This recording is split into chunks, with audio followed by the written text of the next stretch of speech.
Today's format's going to be a little different. I received my torch for my welder, so I'm going to show you how you basically put it on, take it off and put it back on. It took me a little while to figure this out. I had to find it out, and I haven't seen any video of it, so I'll show you guys how this works and then kind of do a little bit of stuff on the welder as well. I had to feed it through, and so I'll show you how that works as well.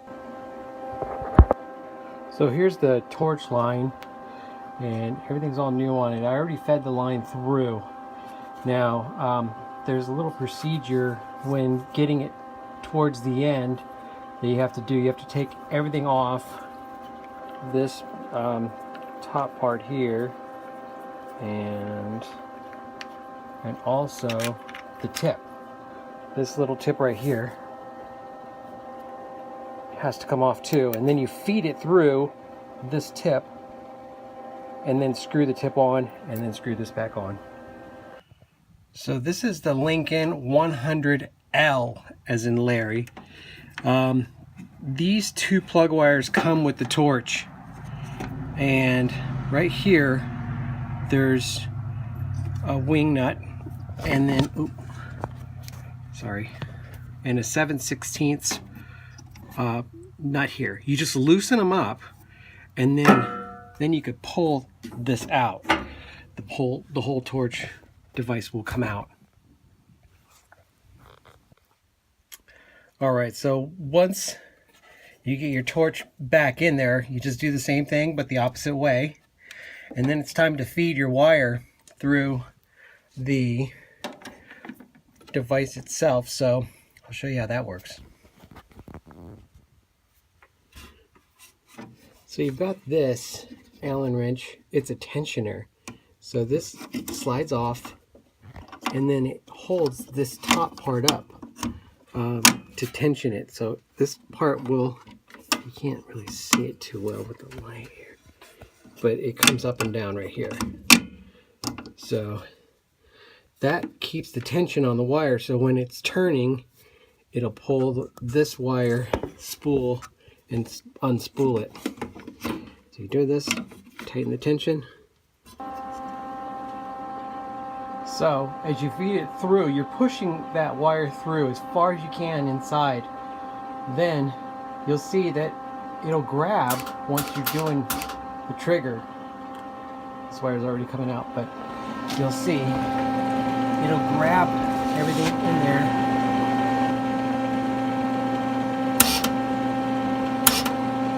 So you can see it turning. That's when it's all good coming through.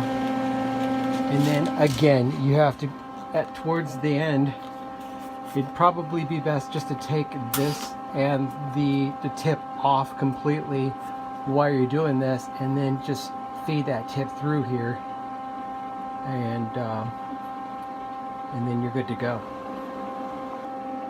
Rule of thumb, you're always going to weld away from your ground. Wherever your ground's at on your metal, go away. I learned that the hard way. I was doing some overhead welding with rod, and I went the wrong way. I didn't have my neck protected, and a drip came right down on my throat, all the way down my chest through my shirt. So yeah, that did not feel good at all. It was nasty. I had a horrible burn on my throat. I'll just grind that off, but I just wanted to do something kind of clean to weld on. So you know, you can do different speeds on your welder for the wire, how fast it comes out of the gun. So this was going pretty quick, but I was starting to catch a little bit as it was going. It's been a while since I've welded, but you know, you get a nice little slow little roll going, and you're good to go.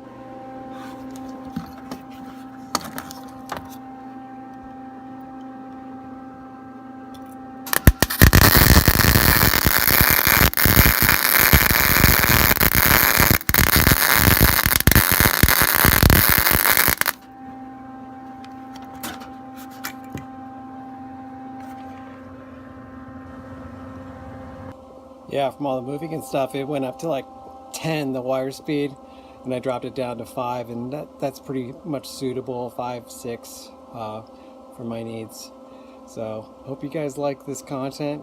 Please like and subscribe, and get to some welding. It's a lot of fun, and it really helps a lot on any farmstead or even your home.